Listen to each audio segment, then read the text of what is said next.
Beyond the newsroom, where untold story is revealed. Mwangwe ekiri eno si muntu. Ekijja si muntu.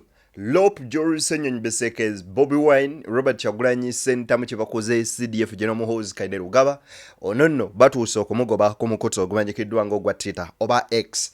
Ebiri eyo bifumba mutuku.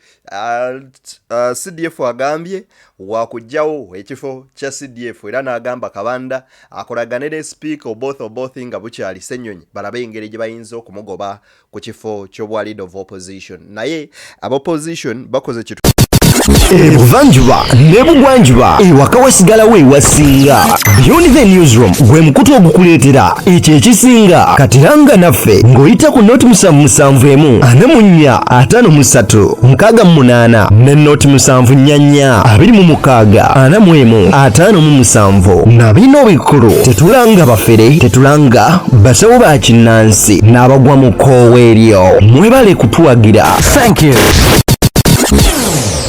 Opposition bakoze kituyinza okuyita United Forces of Change okulaba nga ate dino lyonna ejjogo oba oliawo balirinnya konfete bizze bitya bitandise bitya banywanyi nsobodde okubeera nga mbikukuŋŋaanyiriza oberenga obitegeera ate naawe weerabireko. Kitalo nnyonnyini ddala munnamawulire munnaffe onabadde agasakira ku Parliament era nga akola programu eyazuukuka n'ensonga ku BBS Telefina Sseruwooza afudde mu mulambo ensi eno oluvannyuma lw'okubeera nga afuna ekirwadde ekimukutte mbagirawo n'abanga afudde. Era okusinziira ku abo batutegeezezza nti Sseruwooza embeera oba endwadde emujje mu budde ebadde blood clot oba kituyinza okuyita omusaayi okubeera nga gwetukuta mu musuwa ne gulemesa omusaayi guno omulala okubeera nga gutambula mu mubiri.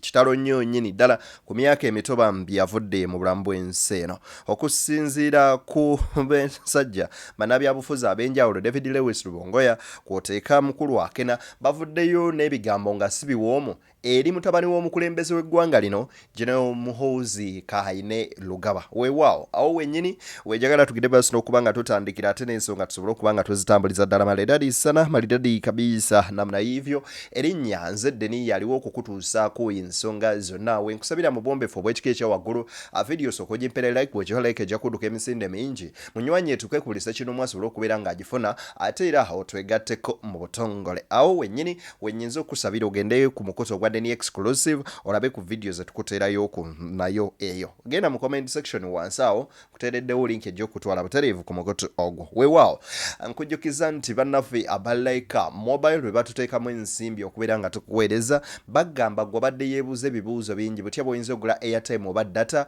mwana toddamu kubonaabona twakuzeemu dda nyigabonyize star 217 star 543 hash weegulire airtime oba data walaika mobile ng'okozesa omukutu gwonna kw'oli ogwa MTN oba Airtel. Weewaawo njagala nsooke nkuwe bambi ku bigambo bino si birungi Sseruwooza avudde mu bulamu bw'ensi eno okumuteeka ku kyuma ekyo ekikebera ku nkuba y'omutima bagenza okukikebera ekyamazima nga mu kaseera mpawe kaaga tikyatutena kaseera nedda kigayinza okuba nga tiyaweze ekyo kyalabiddewo nti omusuwa ogujja omusaayi ku mutima okukkirira wansi okugaba omutima mu bitundu ebya wansi gwazibikira era nga mulimu kye bayita clot.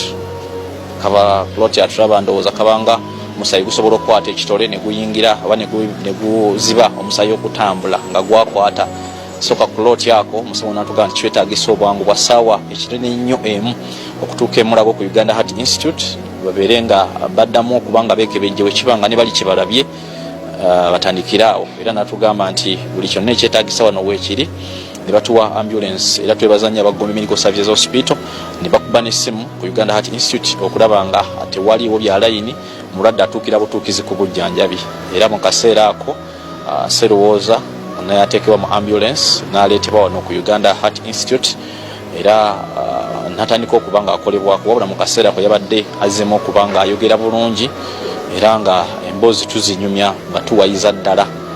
Mukadde ako twagenza okuba nga tutuuka wano ne bakola preparation zaabwe bye beetaaga ne babitugamba era ne bikolebwako byonna okulaba nga obulamu bwa Sseruwooza butereera era abasawo ne batugamba nti webanga ddala ebyo byonna bye beetaaga weebiri tewali buzibu kulwati bagenda kubanga bagijjamu era bo ntandika okubakwasa ogwabwe. Sawa 7-8 batandika okupreparinga serowooza bamuteeka ku byuma bulungi. Mukadde ako ekyamazima embeera yayongedde kubanga esajjuka busajjusi olwo nga pressure ye eganye okukka. Naye nga abasawo bagamba buli kimu kyabadde kitegekeddwa okulaba nga clothes eyo bagimugjamu. Sawa zagenza okuwera 10 pressure ng'eganye okukka, embeera we yatabukidde era ng'ali ku byuma tannaba kubanga alongoosebwa atwalibwa okugibwa mu clot.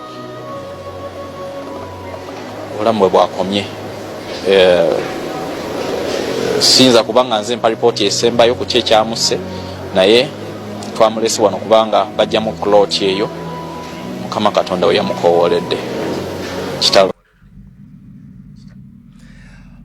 Serowooza Joseph bw'atyo afudde mu bulamu bw'ensi eno nga ne puroguramu ye esembyeyo agikoze mu wiiki eno yennyini ku lunaku lwali Lwakusatu.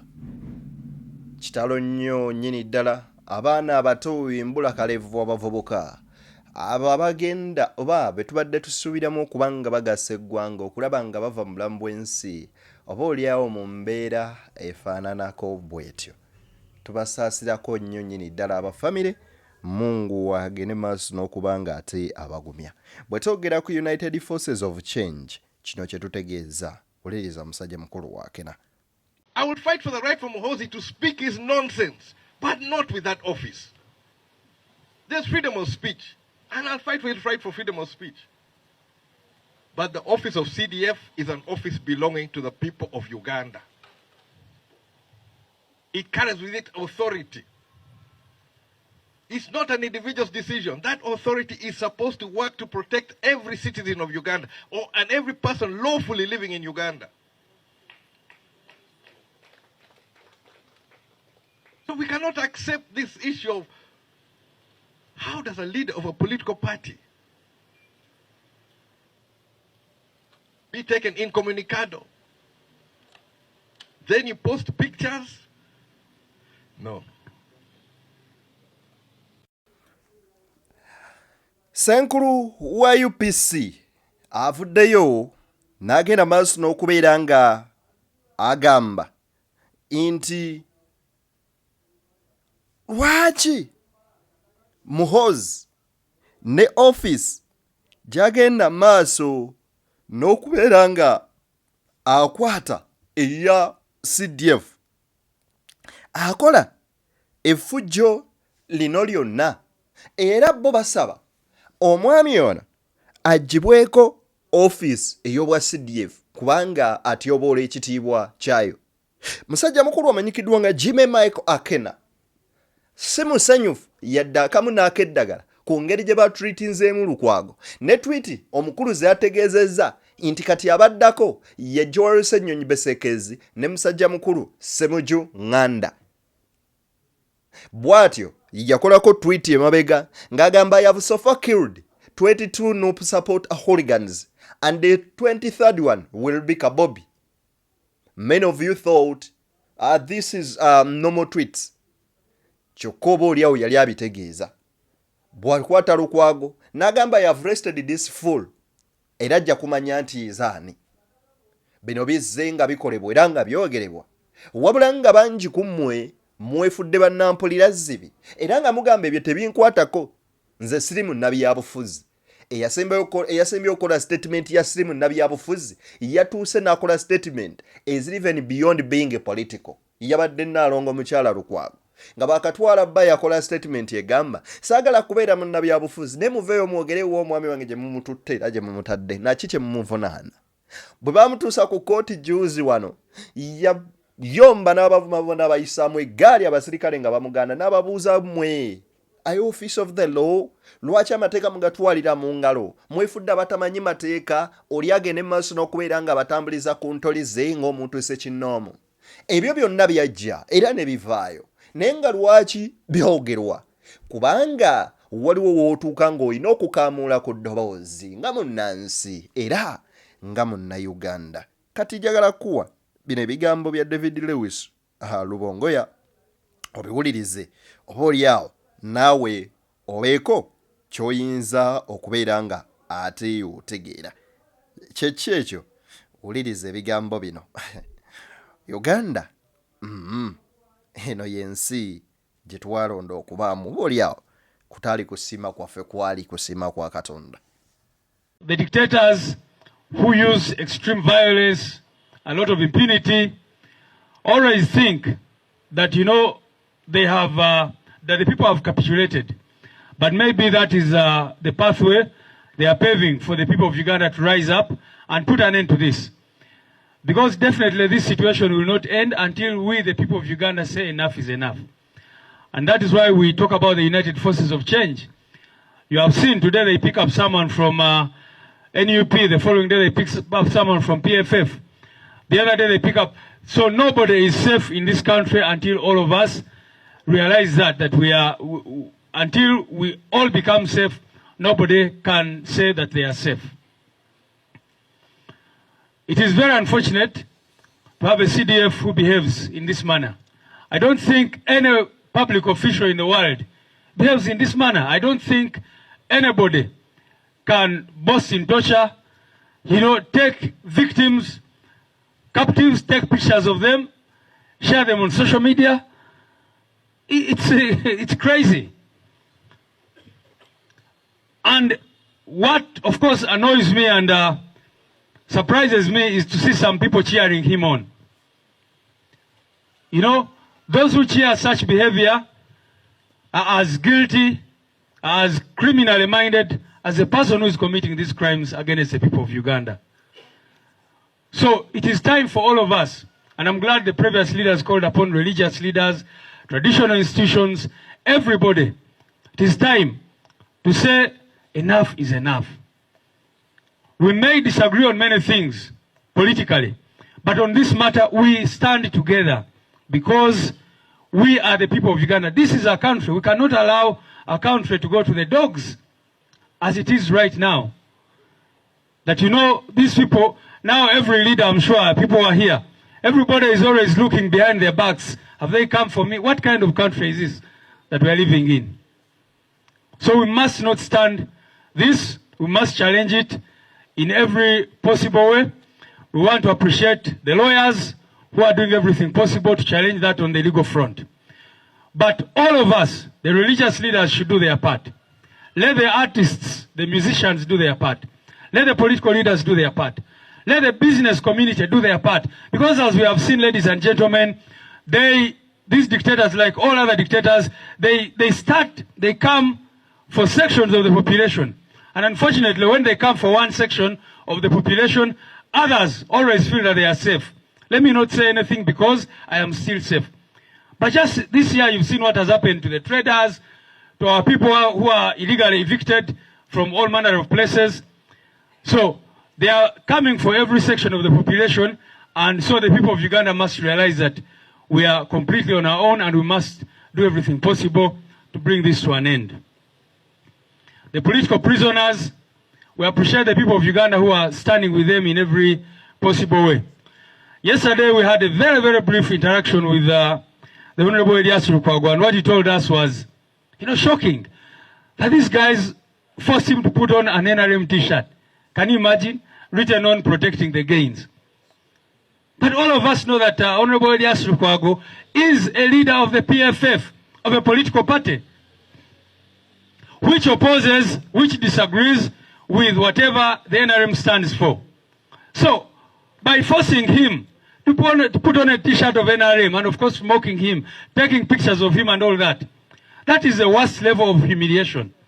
But we must tell those who commit those crimes against humanity that their time is coming and they will definitely account for every crime they have committed and continue to commit against the people of Uganda.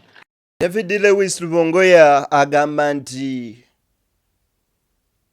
obwannakyemalira obusukulumye obukozesa eryanyi erisukkulumye oba oliawo bwe bubeera bwoleka butya bwe bali mu kadde ak'akawungeezi. Kino ekyokuwamba Lukwago n'abalala nti olwaleero bakwata wa Nuupu ekya ne banono wa PFF, kino nno kitegeeza nti teriyo n'omu ali safe mu Uganda. Buli munnansi, buli omu agenda kubanga ate yaloza ku ebyo ebigenda maaso n'okuba nga bikolebwa ku bannayuganda abalala. Wabula ekyokukola kiri kimu kyokka ky'ekyokuvaayo mwenna awamu ne muyimusa eddoboozi okusobola okulaba ng'ate ekyo kivvunulwa oba nga mukivvunuka nga bannayuganda. Tuli ku BTN Media Beyond Other Newsroom. Era agambye nti Lukwago musajja wattu baamukaseeyo okwambala ogusaati ogwa PFF era bambi musajja baamukase okwambala ogusaati gwe NRM oguliko protecting the gains. Bino nno bikwasa ennaku naye ate nga ge mazima amatuufu oba amazima amakoski. Nze Deni Beyond the Newsroom gwe mukutu kwoli nsizira wano okubanga nkuweereza n'okutuusaako ensonga zonna nga bwe zitambula mu ggwanga Uganda. Weewaawo njagala okubeera ng'ate nkuwa ebigambo bino obiwulirize bulungi.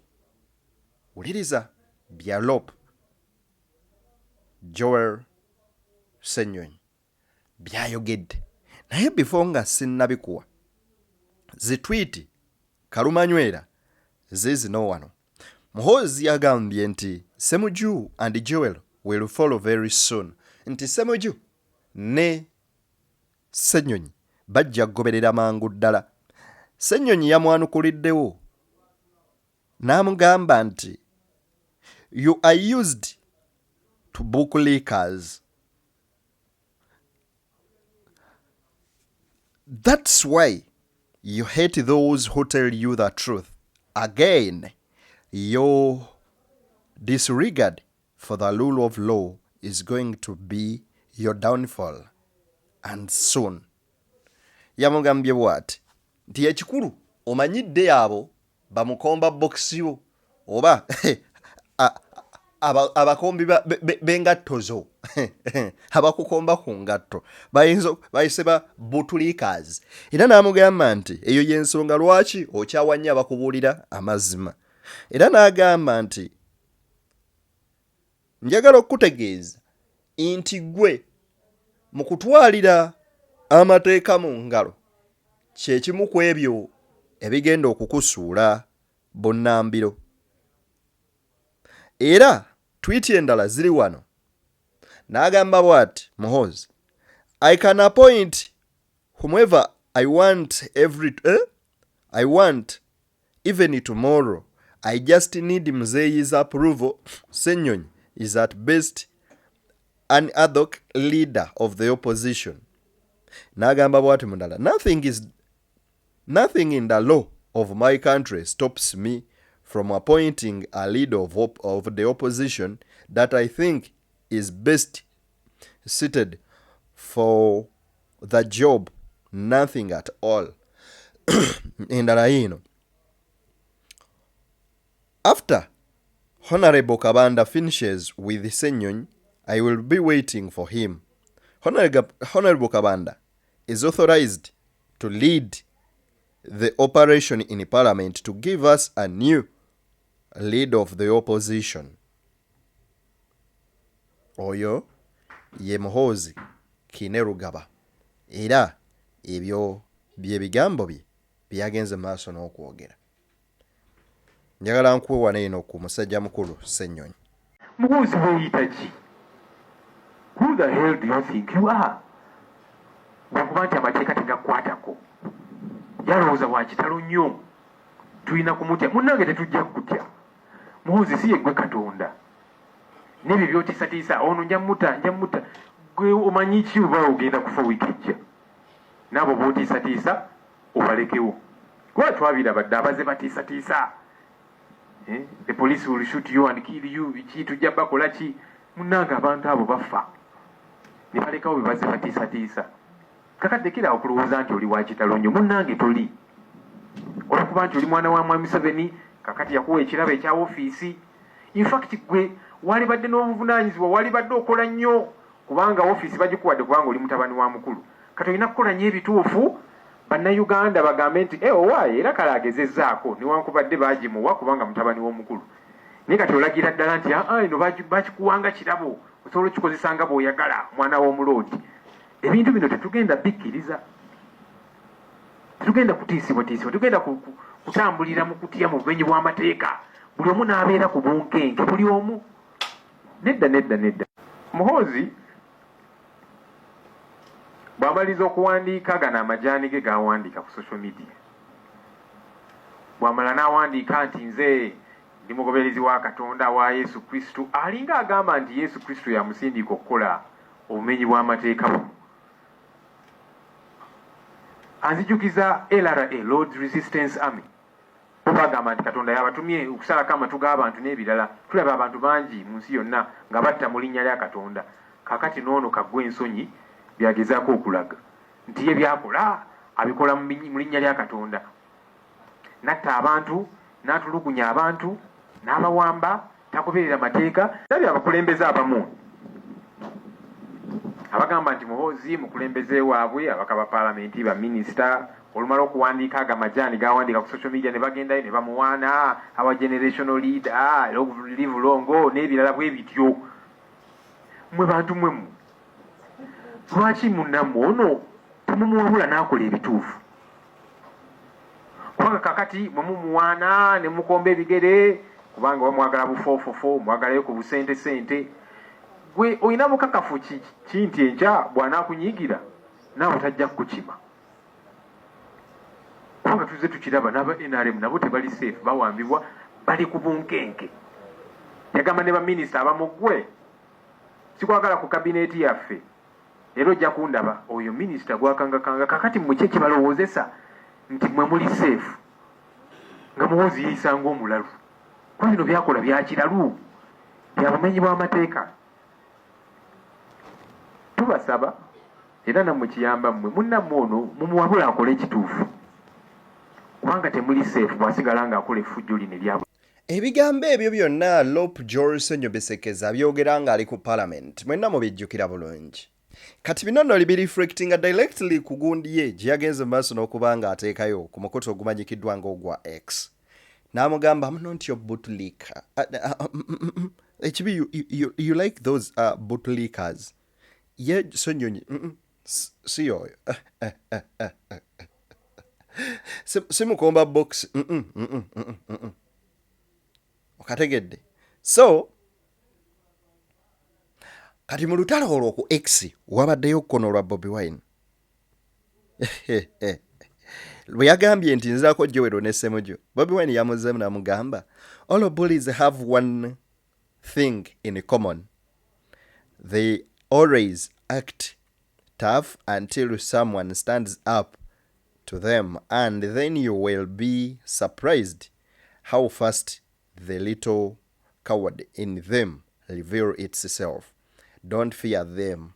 A bully is just a scared person hiding inside a scary body. Ebyo byabadde ku exhibit y'eni media beyond the newsroom. Erinnya nzedde niyo aliwo okutuusako ensonga. Muzikirize wano wenyini bwe mbasinzira obbasibula tusinkane nga gulude ne akkiriza. Bye bye.